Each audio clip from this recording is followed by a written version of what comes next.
Hoy tenemos sobre la mesa dos bloques de material que a primera vista, No podrían ser más distintos, ¿verdad? para nada. Por un lado, un análisis histórico muy detallado de la ingeniería social del Tercer Reich. Sí, o sea, un estudio de cómo se usó la propaganda, para disolver la identidad de cada uno y crear una masa, obediente. Ujú. Y por otro lado tenemos la transcripción de una entrevista que es fascinante y la verdad bastante alarmante. Es con el doctor Nicolás Olea. Una autoridad mundial en el tema. Exacto, sobre cómo los contaminantes químicos afectan a nuestra salud. Su trabajo describe un sistema industrial de consumo que tiene unas consecuencias invisibles que al final nos están afectando a todos en el día a día. Justo. Y la misión que nos hemos propuesto hoy es esa: buscar los patrones ocultos que conectan estos dos mundos. Que a priori no tienen nada que ver. Nada. El de la propaganda ideológica planificada hasta el último detalle y el de las consecuencias, no deseadas. O directamente ignoradas. O ignoradas, sí, de nuestro modelo industrial. Vamos a intentar entender las mecánicas que hay detrás de estas grandes narrativas. Cómo se gestiona la confianza de la gente y sobre todo cuáles son los efectos reales, los que se notan en la vida de las personas, a veces décadas después. Pues si te parece, empecemos por el principio, por la Alemania nazi. Venga. El material que tenemos describe un objetivo que a mí me da escalofríos. No se trataba solo de convencer a la gente, No. sino, y esto es una cita, de anular la capacidad misma de ser convencido por otra cosa. Es que es una idea potentísima. No es ganar el debate. ¿No? Es eliminar la posibilidad de que haya un debate. Y para eso, el propio Hitler, ya en Mein Kampf, sienta las bases. Ya lo tenía claro. Clarísimo. Dice que la propaganda no debe dirigirse a la razón, sino a los sentimientos. Y que su eficacia reside en una cosa: usar consignas muy simples y repetirlas. Hasta la saciedad. Hasta la saciedad. Vale, consignas simples, emocionales y repetidas hasta el infinito. Ese es el método. Y me pregunto, ¿encontramos un eco de esto en las fuentes del Dr. Olea? ¿Una especie de eslogan que haya funcionado de forma parecida? Pues es que el paralelismo es directo.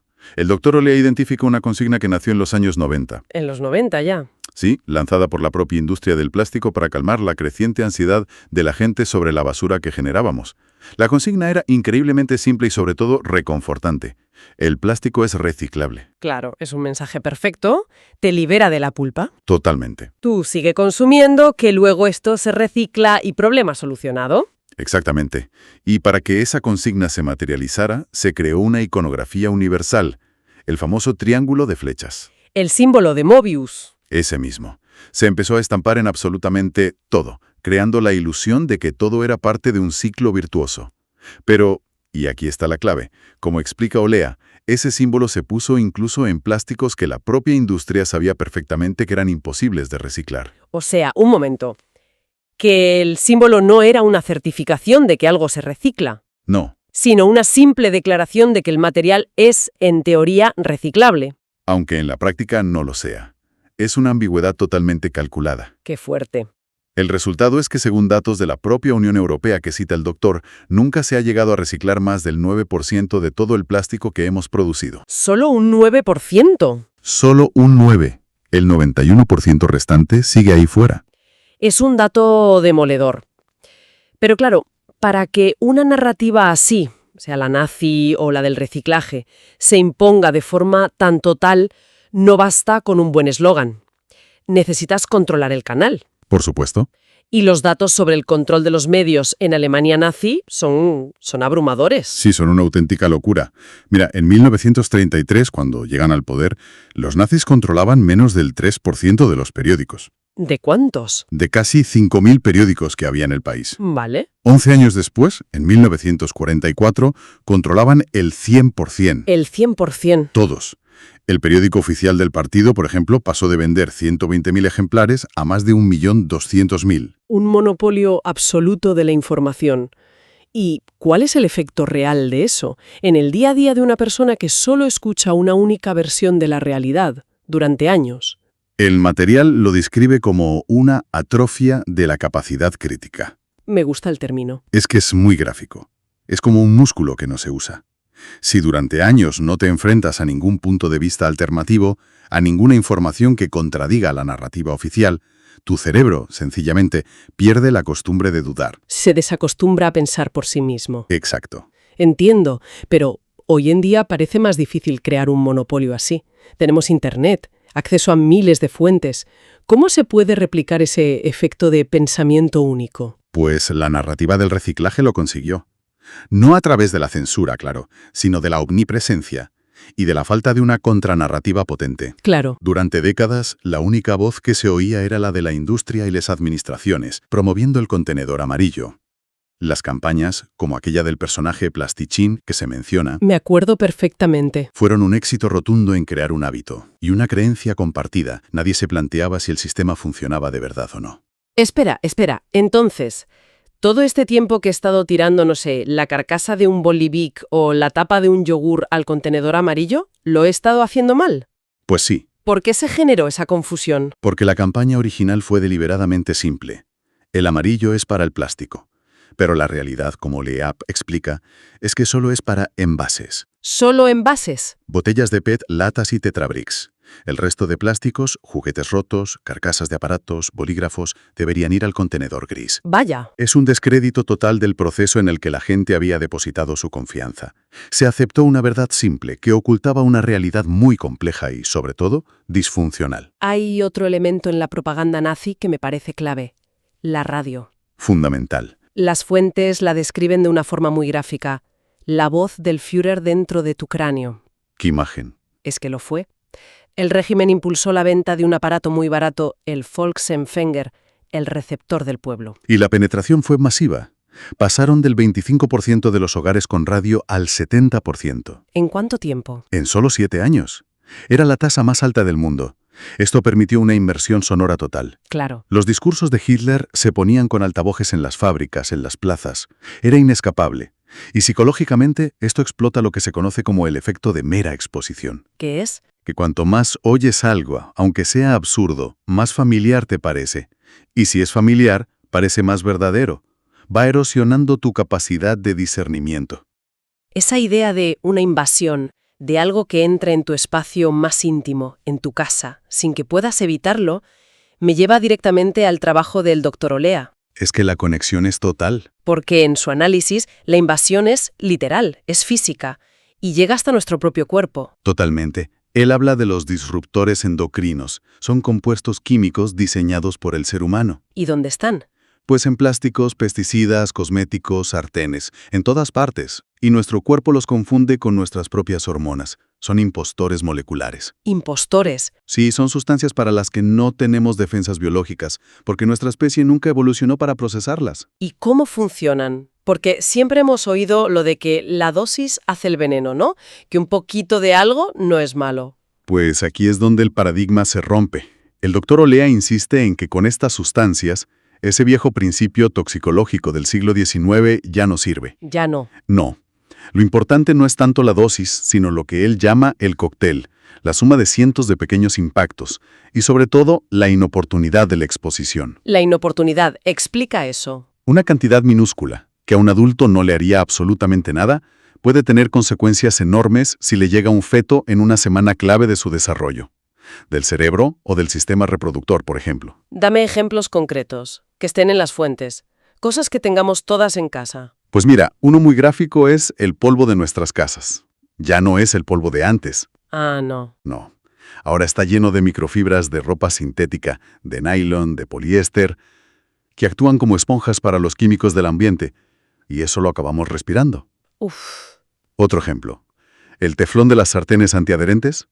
Al calentarse libera unas sustancias que llaman forever chemicals. Químicos eternos. Químicos eternos, sí, porque nuestro cuerpo es incapaz de eliminarlos. Se acumulan. Para siempre. El nombre ya asusta. Y hay más. Menciona los flatalatos, que se usan en cosméticos para fijar los aromas.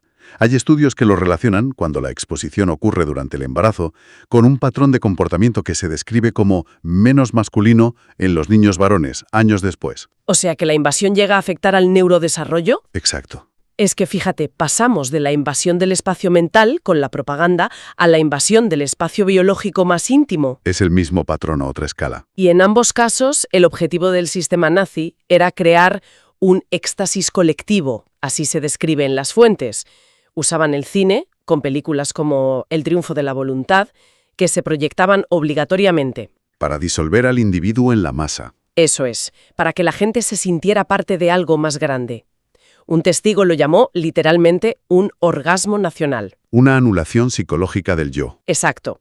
Y me pregunto, en esta invasión química silenciosa de la que habla Olea, ¿cuál es el resultado colectivo? ¿Cuál es la consecuencia a escala social? Pues Olea advierte de lo que ya estamos viendo, y que va en aumento.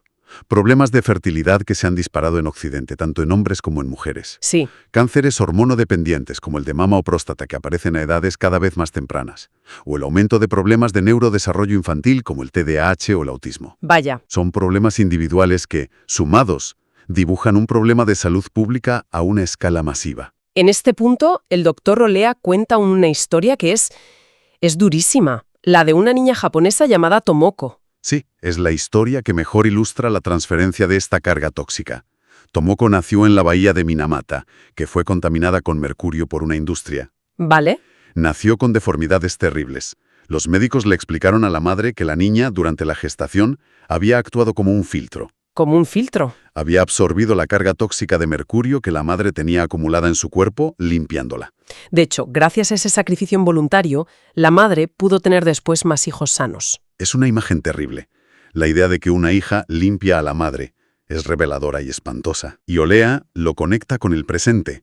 Dice que el primogénito de una mujer de, por ejemplo, 36 años, recibe en el útero y a través de la lactancia una carga de químicos acumulados por su madre durante más de 3 décadas.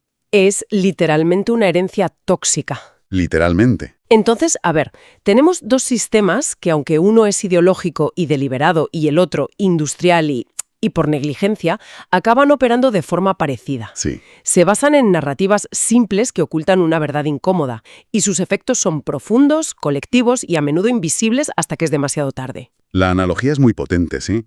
La atrofia del pensamiento crítico que causa el monopolio informativo nazi tiene un reflejo en la aceptación acrítica, durante décadas, de que el reciclaje era la solución mágica. Es verdad. Y la invasión del hogar por la voz del Führer encuentra un eco perfecto en la invasión de nuestros cuerpos por estos químicos. En ambos casos se erosiona la autonomía del individuo, ya sea psicológicamente o biológicamente.